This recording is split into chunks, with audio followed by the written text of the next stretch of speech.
There was someone else went undercover at a queer conference. I'm actually really excited about this. I don't know who Brian is, but apparently Brian Harrison is a Texas state representative. And Brian Harrison found himself undercover at a queer conference. Now, I don't think he understands that it's a queer conference.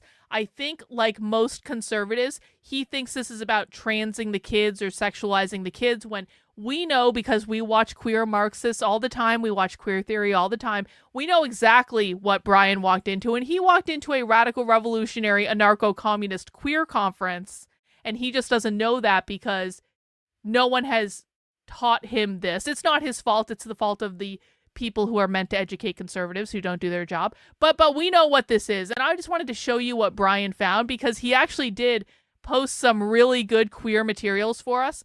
Look at this.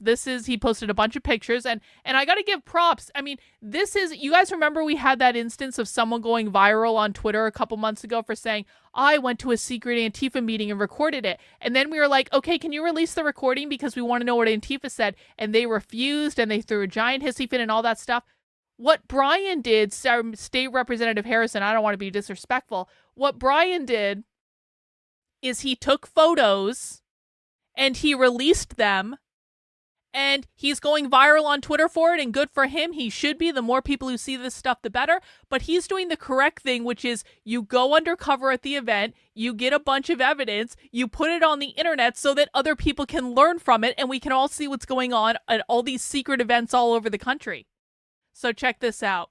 Transcendence, a century of black queer ecstasy. We know what transcendence means. The reason that I say that Brian went to a queer conference and not a trans conference is that trans for queer activists means transition. It means transition from man to woman or woman to man. The ultimate goal of queer activism, of course, is to abolish the gender binary and also the nuclear family via the gender binary. They want to abolish all gender. They don't want people transitioning from one gender to the other gender because that is still an acknowledgement of the gender binary. What they want is to transcend gender or transform gender. So when you go to a lot of like these queer conferences, if you're seeing stuff about transcendence or transforming, just know that when they say trans, they don't mean transition from man to woman or woman to man. They mean transcend the gender binary. Transform the gender binary, which means get rid of it altogether. Non-binary means no binary, and the binary, of course, is men and women, and we cover that stuff all the time on the channel. But anyway, look at the very first picture that Brian posts. Transcendence. This is how we know it's a queer conference, and we didn't even need to see queer ecstasy on the banner because we already knew it was a queer conference. Found the agenda for day one, keeping time, queer crip temporal attunement through tarot. Does everyone know what queer crip is? CRIP is a reference to disability studies, this is, what is disability theory really? I mean, that's a great question. So we actually don't cover disability studies as much. We should probably get into more of it. So disability studies, or critical disability theory, or CRIP theory as we're seeing it here, it is a subset of queer theory. Essentially, the whole idea of queer theory is that there is normative, that means norms that uphold capitalism, and and then they are against normativity, so anti-normative. So queer is going to be an anti-normative ideology, again, with normative being norms that uphold capitalism. When it comes to disability studies, what they're going to tell you is that the normative thing is for an able-bodied person, a person that can walk around and that doesn't have any, neurodivergence or anything like that. They don't need to be in a wheelchair. They aren't an amputee. They don't have a chronic illness.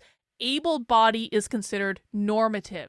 What is considered queer or crip is anything that is not able-bodied, but most often they're not even referring to a physical illness or ailment. Most of the time they're referring to autism.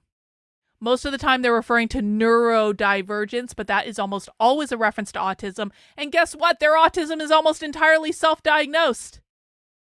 So yeah, disability justice, CRIP studies comes under queer theory. This is a great way to put it. Your able-bodiedness means productivity. That's why it relates to capitalism. You're able to be a better contributor to the capitalist normative system. That's both a cultural and an economic model. We've talked about that in other places. So if this were true equity, we would all be disabled, kind of like Harrison Bergeron. Well, everyone was disabled in Harrison Bergeron, weren't they? They had forced disability via the state so that everyone could be at the same level. Yeah, I hadn't thought about it that way before, H-Tom, but you might be right. So they got queer crypt theory going on. That must have been a fun presentation. Walking in with the catering staff, I arrived in time to hear some of the presentation. I bore a hell within me, a narrative femicide and reproduction of Frankenstein. I would kill to hear a recording of this presentation. I would kill for it. After listening to as much as I could handle, I began walking around campus. Resources for trans folks, including medical transitioning. And this, by the way, all of this shit goes against Trump's executive orders. I hope everyone understands that. Like, this is the University of Texas, government-funded institution in a red state. I am so sick of people saying this doesn't happen in red states. It does happen in red states. University of Texas. This is all against Trump's executive orders. All of this is actually not allowed right now. How to use pronouns. Oh, we love this one. Is God a submissive or a dominant? Now, because we've been watching queer kink workshops recently, and no, we're not watching sex or anything like that, but they do non-sexual kink-related workshops because queer people are obsessed with kink. They're obsessed with BDSM, and the reason they're obsessed with kink, and the reason they're obsessed with BDSM, and I swear to God, this is the truth, it is not actually about sex. What they are doing is they are playing out the power dynamics of capitalism via kink and BDSM. So they're consensually playing out the power dynamics of capitalism. Why do we know this? Because we've literally watched them talk about it in their seminars. And so it sounds weird, but this is not about them just like wanting to get off and wanting to get laid and wanting to do kinky stuff. What they are playing with here is God, a sub, or a dom. They're talking about the power dynamics of capitalism, but they're doing it in an inflammatory way because they are queering what it means to talk about this stuff. But this one caused a little bit of a stir that I thought was interesting. Using the interrelationships between, I don't know how to say that, attributes in Islamic theory to reflect upon themes of pain and pleasure in kink and BDSM. We literally just watched a presentation for Spy Stream for the Spy Stream that my supporters have, where we went inside a queer rope workshop, and I have this all on video, where an Islamic woman, got tied up with her hijab. And there were all sorts of other political symmetry around this whole kind of played out thing where they took the hijab off and they put a gag in her. I swear to God, they were all clothed and it wasn't sexual. They put a gag in her mouth and then they tied her all up with the hijab and they hung her over a prayer mat. And it was supposed to be symbolic of the oppressive ideology of Islam. This is how I know explicitly about this. This is not even about, like, this is literally using, like, kink and BDSM to make political statements and to be subversive. That's what this is about. Because we just watched a presentation about it not too long ago. Trans convening against disposability. Trans care and lessons from disability justice. I would kill to hear these recordings.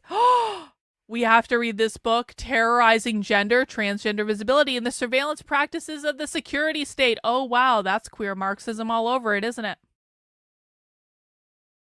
They've got the flags all over the place. They've got stickers. I want to know what this this is already passed. See, I want to go through and I want to look up these speakers and I want to try to find these speakers and find them on videos talking about other things. Look at ciscentrism, transmisogyny, colorism, sizeism, biphobia, and transphobia gather around combating trans, misog, noir, and queer phobia. I'm going to bet Brian doesn't know what any of those words mean, and God bless him for putting himself through this. Like, truly, I don't mean that with any disrespect. I'm just saying that this all means queer.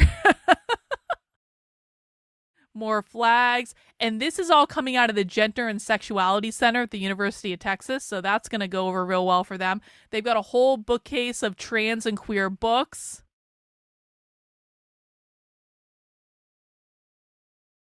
What can I do with a gender studies degree? That's a good question. That's a good question. All this stuff still being taught at these. See, this is all the University of Texas at Austin, guys. This is not legal for them to be teaching this. It's against Trump's executive order. They're going to get their funding pulled for this if they don't fix it, which I think is pretty great. Brian also continued to post, that's not the one I wanted, this one. Brian also continued to post this. Check this out. Hello, Jules Gill Peterson. Non-medical transition resource guide, a resource guide for ways to trans your gender without HRT and accessible mind. We hear queer activists talk about this all the time. The reason that queer activists don't need to medically transition is because they're not trying to transition from man to woman or woman to man. To be queer is to not be a man or a woman to man. So they don't actually have to do anything to their body. To be queer is a lifestyle choice. It is a political philosophy. They are choosing to live outside the system. They are choosing to live an anti-normative lifestyle. Bro, if you're not here to learn, you don't have to be here. We are here to learn and we take this seriously. If you don't take this seriously, you can go somewhere else. I promise you, if you don't want us to talk about what the far left is saying, you won't last more than 5 minutes on this channel.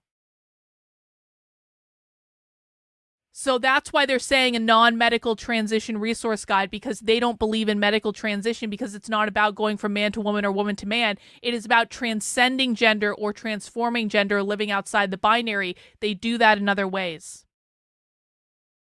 No, it doesn't. And now what I'm going to do is I'm going to put you in a timeout, and you're going to be timed out. Well, I'll give you a mini timeout at first. If you want to come back and continue to post like you're posting and not listening, I'm just going to time you out for the rest of the stream.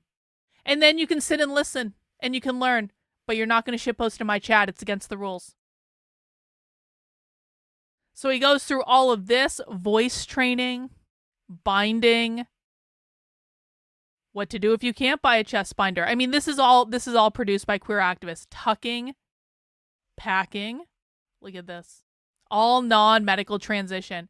And I have to, I have to give him credit because he is a state representative in Texas. I am calling to completely defund the University of Texas unless they immediately terminate the Women, Gender, and Sexuality Studies Department, their LGBT studies, and the DEI programs.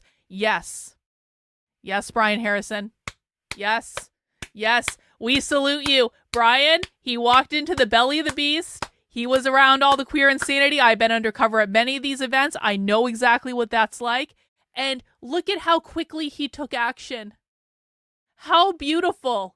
You mean to tell me a Republican politician saw something insane? The same stuff that we've been watching for years and years and years and screaming about, and no one effing listens to us?